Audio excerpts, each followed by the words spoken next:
Jonny Blair here at don'tstopliving.net, the website, also northernirishmaninpoland.com, and also the book series Backpacking Centurion, which consisted of 4 books, and the other book series is This is the Next Century, of which This is the Next Century, this is volume 2. Volume 2, which covers my journey from April 2016 to January 2018.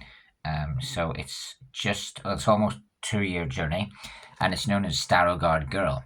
A bit more of a cartoon theme on the front. Real images were changed a little bit in the design. It's pink and blonde because it's my first sort of girly book, so I'm wearing the pink Bournemouth shirt today. There's the back of it. It is priced £20.14.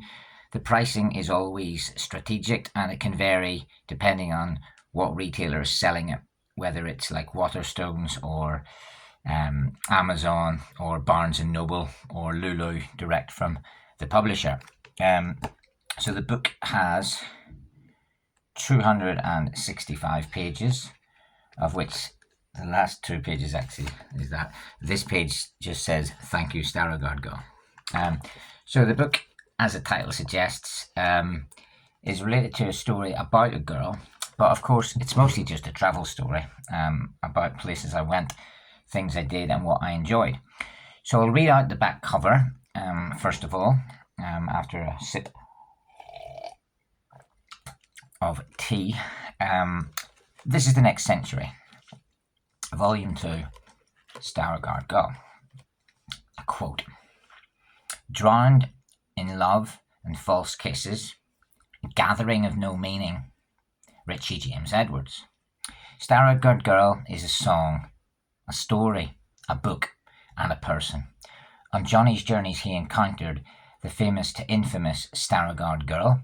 She, perhaps unknowingly, was to influence his journeys ever since. Hailing from the calm Kuchevian capital city of Starogard Gdański, the Starogard Girl came and went into Jonny's life with fleeting charm, wackaday aplomb, and free spirit. Egiziaiko, an Apple Ziabko, a travel writer who fell in love with a Starogard Girl. She's a Starogard Girl. Jonny Blair. Self-quote from the poem and song. As Jonny backpacked, should know how to pronounce that, shouldn't I? As Jonny backpacked hardcore through far-flung places like Senegal, Kyrgyzstan, and France, something was waiting and missing. This was his Starogard Girl, who was lying in wait. A cycle tour, a Slavic kiss, and a spate of unforeseen lies were to follow. This story has more twists than a Hercule Poirot thriller, gaping suspense borrowed from Alfred Hitchcock, with that added Northern Irish charm which sucks down influences from Belfast's George Best to Starogard's own Kazimierz Dana. When the sun goes down tonight, where is Jonny's Starogard Girl? Quote: "Maybe you will make my untouristic town famous, Starogard Girl." So let's read a little sample from a Polish wedding.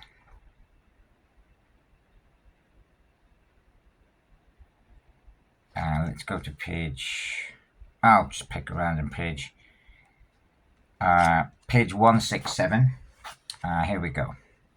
"It was my first ever Polish wedding, and a great one to experience. There were all the usual Polish wedding quirks. Firstly, there was the house pre-wedding, where I mingled with the family and friends and got to meet everyone. Then we were driven to the old town in Tczew for the strong Catholic church service where the vows were made. Then we got a bus to the Polish countryside to a cool place called Hotel Kozy Gród in Pomilewo. There was a massive party in Pomilewo, which included Oczepiny, where they play interesting wedding games on the night of the wedding, after dinner and drinks. There was also the first dance and a lot of drinking and dancing. We all stayed over in the hotel, and the next day was a Wild West day after theme known as Poprawiny. I was honoured to have been invited to that wedding, so thanks Joanna, James and Justina for that.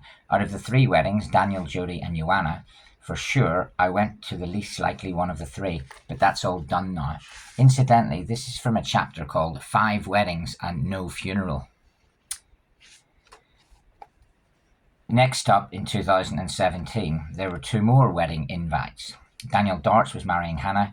Dan had been my flatmate in Bournemouth from 2008 to 2009, and we had been really good friends back then.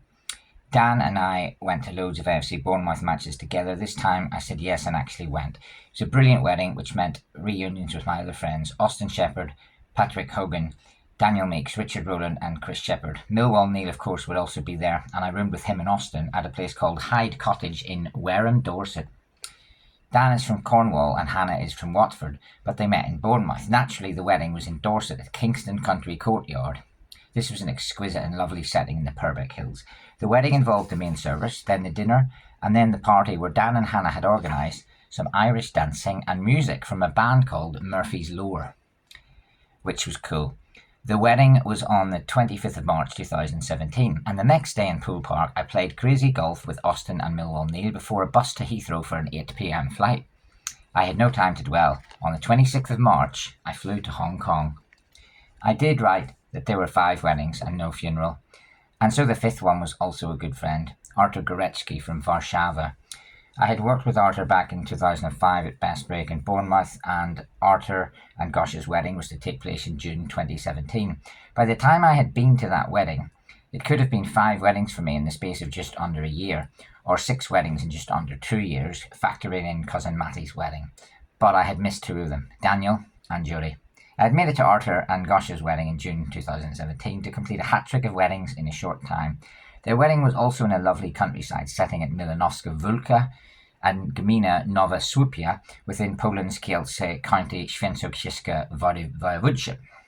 What a crazy time of weddings, as actually I haven't been to a wedding since Artur's one. And finally, in a chapter of weddings, Starogard girl, will you marry me? So we'll stop it there. The next chapter would be chapter 221, which is called Red Hero.